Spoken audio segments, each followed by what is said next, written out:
Next 9 news में आपका बहुत बहुत स्वागत है। मैं हूं आपके साथ अबरारुल हक रहमान।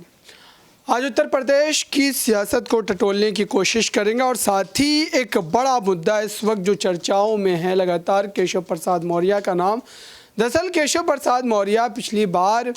जब विधानसभा चुनाव के नतीजे आए तो उसके बाद ये माना जा रहा था कि उन्हें मुख्यमंत्री बनाया जा सकता है, लेकिन अचानक से योगी आदित्यनाथ का नाम सामने आ जाता है और भारतीय जनता पार्टी हाईकमान भी उस नाम पर रजामंद हो जाती है। लेकिन इस बार जिस तरीके से केशव प्रसाद मौर्य ने अपने तेवर सख्त किए हुए हैं, उससे यही लग रहा है कि अब जो विधानसभा के चुनाव होने वाले उत्तर प्रदेश में, इसके बाद मुख्यमंत्री के चेहरे पर ये कहा जा रहा है कि रजामंदी और सहमति तमाम भारतीय जनता पार्टी के जो स्थानीय नेता हैं उनके एक तरीके से आप कह सकते हैं कि बीच कहीं ना कहीं इख्तिलाफ बढ़ रहे हैं, क्योंकि योगी आदित्यनाथ और केशव प्रसाद मौर्य के बीच इस वक्त कहीं ना कहीं एक खाई जैसी पैदा हो रही, क्योंकि केशव प्रसाद मौर्य इस बार अपनी जो है एक तरीके से जो उनकी जो आप छवि है, आप देख सकते हैं उत्तर प्रदेश की सियासत में इस तरीके से रही है कि वो कहीं ना कहीं समाजवादी पार्टी में जब हुआ करते थे उस समय भी अपने जो है पद को लेकर के, और ख़ास तौर से कह सकते हैं कि जो जिम्मेदारियां उनको उस वक्त सौंपी गई थी, उन जिम्मेदारियों को जिस तरीके से वो निभाया करते थे, उससे यही अंदाज़ा लगाया जा सकता है कि अब भी अगर उन्हें कोई बड़ी जिम्मेदारी सौंपी जाती है तो बखूबी अंजाम दे सकते हैं। तो ये कई ऐसे आप कह सकते हैं कि जो है वजह बन सकते हैं जो आने वाले समय में उत्तर प्रदेश में बीजेपी के लिए एक बड़ा चुनौती खड़ा कर सकता है। लेकिन इन तमाम मुद्दों पर जो सहयोगी है इस वक्त मेरे साथ न्यूज़ रूम में, उनसे भी बात करेंगे और समझेंगे और ज़्यादा जानकारी आप तक पहुंचाने की कोशिश करेंगे कि दरअसल उनके नज़रिए से वो क्या सोच रहे हैं और क्या वाकई भारतीय जनता पार्टी केशव प्रसाद मौर्य को सीएम पद के लिए आगे कर सकती है। ये क्या जोखिम उनके द्वारा लिया जा सकता है, क्योंकि योगी आदित्यनाथ की सरकार जो है बखूबी आप कह सकते हैं कि अच्छे तरीके से उत्तर प्रदेश में कामकाज इस वक्त कर रही। फिर भी उसके बाद अगर भारतीय जनता पार्टी कोई बदलाव करना चाहती है तो जनता का उस पर क्या रिएक्शन होगा, जनता उस फैसले को किस तरीके से देखेगी। मेरे साथ दीपक मौजूद है, उनसे समझते हैं कि दरअसल इस वक्त केशव प्रसाद मौर्य की अगर बात की जाए तो कहीं ना कहीं वो विपक्ष पर काफ़ी ज़्यादा हमलावर है। अखिलेश यादव पर भी उन्होंने कहीं ना कहीं कई बार जो है निशाना साधा है, सवालात दागे हैं। तो ऐसे में क्या माना जाए, क्या वो अब बीजेपी में अपने कद को बढ़ाना चाहते हैं, मुख्यमंत्री पद की ओर उनकी नज़रें जो है वो एक तरीके से आप कह सकते हैं गड़ी हुई है। देखिए, पार्टी में कहा जाता है कि हर पार्टी में एक ना एक गद्दार होता है और एक वफादार जरूर होता है। तो अगर गिनती की जाए केशव प्रसाद मौर्य के वफादारों में की जाती है, चाहते तो वो जब ये सरकार बन रही थी 2017 में तभी कुछ बड़ा कदम उठा सकते हैं, 2022 में सरकार ने रिपीट करा तब कोई बड़ा कदम उठा सकते हैं, लेकिन उन्होंने हर वक्त पर अपनी वफादारी का सबूत भारतीय जनता पार्टी के साथ दिया। उनको योगी आदित्यनाथ से कोई तकलीफ नहीं, बल्कि योगी आदित्यनाथ की कामकाज की तारीफ हो रही है और आने वाले वक्त में सत्ता उनके हाथ में आ सकती है। इसके पीछे के कुछ मुख्य कारण की अगर गिनती की जाए तो ज़्यादातर नेताओं का, विश्लेषकों का यही कहना रहता है कि योगी आदित्यनाथ सीएम चेहरा है लेकिन कल को पीएम चेहरा भी हो सकते हैं। बहुत मुश्किल है कि उनको आगे ना बढ़ाया जाए या फिर उनके अलावा किसी और के नाम को उठाया जाए, लेकिन योगी का नाम पीएम पद की लिस्ट में हमेशा रहता है कि मोदी के बाद योगी आ सकते हैं, यानी कि अगर मोदी है तो मुमकिन है, योगी है तो यकीन है, ये बात की जाती है।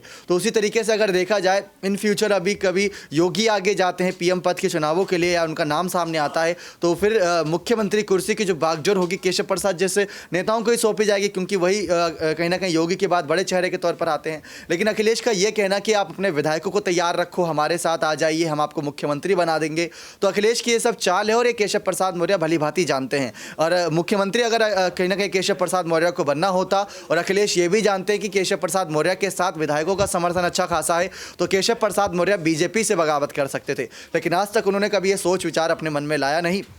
इसी के बाद यहाँ पर चर्चा रहती है और केशव ही नहीं, ब्रजेश पाठक को भी साथ लेकर चले तो दोनों ही यहाँ पर बहुत सही तरीके से काम कर रहे हैं। कुल मिलाकर देखा जाए योगी की सरकार अगर तारीफें बटोर रही है तो उसके पीछे की वजह सिर्फ योगी आदित्यनाथ नहीं बल्कि केशव प्रसाद मौर्य की बयानबाजी भी है, उनके तमाम ऐसे सवालात भी हैं जो विपक्ष को घेरते नजर आते हैं समय समय पर। अब आप देख लीजिए कि योगी आदित्यनाथ जनता की सेवा के लिए, कामकाज के लिए यूपी में व्यस्त रहते हैं, तो वहीं विपक्ष के सारे सवालों का जवाब देने के लिए केशव प्रसाद मौर्य आगे रहते हैं। तो ये कुछ संकेत है जिससे साफ पता चलता है कि उत्तर प्रदेश प्रदेश की राजनीति सिर्फ 2-3 नेताओं से नहीं बल्कि सभी नेताओं की मिलीजुली राजनीतिक फैसलों की वजह से चल रही है। अगर यहाँ पर देखा जाए कहीं ना कहीं नगर निकाय चुनाव में जिस तरीके से ओबीसी वाले मुद्दे पर हाईकोर्ट का जो फैसला है, जिसके बाद विपक्ष के पास आप कह सकते हैं कि एक बड़ा मुद्दा हो गया भारतीय जनता पार्टी को घेरने का, तो ऐसे में क्या ये माना जाए कि बीजेपी कहीं ना कहीं इस दाग को धुलने के लिए ओबीसी चेहरे से केशव प्रसाद मौर्य को आगे कर सकती है, क्योंकि वो ओबीसी समाज से आते, ओबीसी एक बड़ा तबका कह सकते हैं उत्तर प्रदेश की सियासत में, और आप कह सकते हैं सबसे ज़्यादा प्रतिशत जो है उन्हीं की वोट है, तो ऐसे में क्या बीजेपी ये कदम उठा सकती है? क्योंकि इस वक्त ओबीसी आरक्षण वाला मुद्दा जो है नगर निकाय चुनाव में काफ़ी ज़्यादा राजनीति में हावी होता नजर आ रहा है, विपक्ष के द्वारा उठाया जा रहा है। देखिए, एक मुद्दा ऐसा बना है जिससे पहली बार विपक्ष एक साथ आ रहे हैं, जैसे मायावती, अखिलेश, पल्लवी पटेल, सबका एक मत है कि ओबीसी के मुद्दे पर यहाँ पर सरकार को कोई ना कोई फैसला लेना चाहिए, क्योंकि कल आज ओबीसी, कल दलित, ऐसे करके सारे वोटर्स को यहाँ पर निशाने पर लाते रहेंगे और जो बड़े चेहरे उनको हटाते रहेंगे। तो ये बहुत बड़ा मुद्दा यहाँ पर बीजेपी को इस पर खुलकर अपनी राय रखनी चाहिए। लेकिन जैसा कि इस समय राजनीतिक तौर पर देखा जा रहा है कि बीजेपी वर्सेस ऑल देखने को मिल रहा है, यानी बीजेपी एक तरफ है और सारे विपक्ष एक तरफ हैं, तो वो हर राज्य में लगभग मुमकिन नजर आ रहा है। बिल्कुल, मेरे साथ यहाँ पर प्रांशी भी मौजूद है न्यूज़ रूम में, उनसे भी समझते हैं कि दरअसल इस वक्त जो चर्चाएं चल रही है केशव प्रसाद मौर्य के सीएम पद को लेकर, वो कितनी सही है और क्या वाकई भारतीय जनता पार्टी इस फैसले को ज़मीनी हकीकत में बदल पाएगी? क्योंकि बीजेपी की तरफ से योगी आदित्यनाथ के नेतृत्व में सरकार बेहद अच्छे ढंग से काम कर रही है, उसके बावजूद भी क्या चेहरे के तौर पर बदलाव किए जा सकते हैं? देखिए, फिलहाल देखा जाए तो यहाँ पर जिस तरीके से अखिलेश यादव ने जो प्रस्ताव रखा केशव प्रसाद मौर्य और ब्रजेश पाठक के सामने, तो फिलहाल तो देखा जाए ये फिलहाल यहाँ पर बयानों का दौर चल रहा है और बयान लगातार दिए जा रहे हैं, लेकिन वक्त के साथ साथ किस तरीके से यहाँ पर बदलाव देखने को मिलते हैं वो हमें देखने को मिलेगा। लेकिन फिलहाल देखा जाए सीएम पद की दावेदारी के लिए योगी आदित्यनाथ से हटकर यहाँ पर अखिलेश यादव हैं, मायावती हैं और दूसरी तरफ अन्य नेता भी हो सकते हैं। लेकिन फिलहाल जिस तरीके से केशव प्रसाद मौर्य को लेकर जिस तरीके से दावे किए जा रहे हैं, आने वाले समय में केशव प्रसाद मौर्य का नाम जरूर सामने आ सकता है, क्योंकि दूसरी बार वह डिप्टी सीएम बने हैं और देखा जाए तो उनके साथ साथ यहाँ पर ब्रजेश पाठक भी इस पद पर हैं। तो केशव प्रसाद मौर्य ने जिस तरीके से यहाँ पर जो अपना काम किया है, जिस तरीके से वह तंज कसते हुए नजर आते हैं, योगी आदित्यनाथ से हटकर डिप्टी सीएम यहाँ पर लगातार अपनी राय प्रतिक्रिया रखते हुए देखे जाते हैं, विपक्ष के खिलाफ बोलते हुए नजर आते हैं, अखिलेश यादव पर बोलते हुए नजर आते हैं, यहाँ तक कि वह चाचा शिवपाल यादव को बीजेपी में लाने की बात तक कह चुके हैं। तो भला अखिलेश यादव भी उसी लिहाजे में यहाँ पर सीएम पद को लेकर अपनी बात रखते हुए दिखाई दिए हैं। यहाँ पर अगर बात की जाए उत्तर प्रदेश की बात करें तो दूसरी बार कार्यकाल भारतीय जनता पार्टी का, योगी आदित्यनाथ दूसरी बार मुख्यमंत्री है, तो ऐसे में क्या 2024 को ध्यान में रखते हुए बीजेपी कहीं ना कहीं यहाँ पर ओबीसी कार्ड खेलना चाहेगी? क्योंकि दिल्ली की जो सत्ता है वो काफ़ी ज़्यादा अहमियत रखती है और ऐसे में हो सकता है कि ओबीसी वर्ग जो कि कहीं ना कहीं नाराज़ है इस वक्त भारतीय जनता पार्टी में उत्तर प्रदेश में, तो क्या माना जाए कि अगर केशव प्रसाद मौर्य को आगे किया जाता है ओबीसी चेहरे के तौर पर, तो उसका नुकसान अखिलेश यादव को कितना मिलेगा? क्योंकि अखिलेश यादव इसी बड़े मुद्दे को लेकर बीजेपी को घेर रहे हैं। देखिए, ओबीसी की अगर बात की जाए तो ओबीसी मुद्दे को जहां एक तरफ योगी आदित्यनाथ संभालते हुए नजर आए हैं, बीजेपी संभालती हुई नजर आई है, राजस्थान पर गौर किया जाए तो मुख्यमंत्री अशोक गहलोत उस ओबीसी मुद्दे को संभाले हुए हैं, लेकिन सचिन पायलट गुर्जर को संभालते हुए नजर आए हैं। तो अब यहाँ पर सवाल ऐसे ही केशव प्रसाद मौर्य की तरफ किया जाए तो ओबीसी मुद्दे को केशव प्रसाद मौर्य भी संभालते हुए नजर आएंगे। लेकिन बात यहाँ पर अखिलेश यादव को लेकर जिस तरीके से आपने कही है, तो मुस्लिम और यादव वोट बैंक काफी ज्यादा मजबूत है, लेकिन यहाँ पर अगर चाचा शिवपाल सिंह यादव है तो सबको जाहिर है और शिवपाल सिंह यादव हर एक वोट बैंक को संभालते हुए नजर आते हैं। इसका सबसे बड़ा एग्जांपल हाल ही का रहा है मैनपुरी लोकसभा सीट पर जो उपचुनाव हुए और वहां पर यही दावा किया गया कि जो पार्टी यहां पर दलित वोट बैंक को साध लेगी उसी की जीत पक्की है, क्योंकि बाकी सब वोट बैंक तो पहले से ही बटे हुए थे, लेकिन दलित वोट बैंक को साधने के लिए बसपा सुप्रीमो मायावती मैदान में नहीं थी। तो उस वोट बैंक को अखिलेश यादव ने पूरी तरीके से साध लिया और 2,88,461 मतों के अंतर से उन्होंने बीजेपी के उम्मीदवार को ही हरा दिया। तो बीजेपी वहां पर उस वोट बैंक को नहीं साध पाई। तो ये राजनीति है, कहीं भी बाजी पलट सकती है। शायद Akhilesh Yadav OBC vote bank को संभालते हुए भी नजर आ सकते हैं अगर उनकी रणनीतियां बदल जाती हैं। और शिवपाल सिंह यादव एक ऐसे नेता हैं जिनसे कहीं ना कहीं बीजेपी भी डरी सहमी हुई नजर आ रही है। तो कभी उन्हें पेंडुलम कह दिया जाता है, कभी फुटबॉल कह दिया जाता है, क्योंकि वह एक जगह नहीं टिक पा रहे हैं। लेकिन एक जगह ना टिकने वाली बात है तो बीजेपी भी उन्हें एक जगह टिकने नहीं देना चाहती। बीजेपी तो अपनी तरफ बुलाना चाह रही है, क्योंकि कहीं ना कहीं बीजेपी ये बखूबी जानती है अगर शिवपाल यादव उनकी साइड में होते हैं तो यूपी की सियासत में बीजेपी का बोलबाला और भी ज्यादा मजबूत हो जाएगा।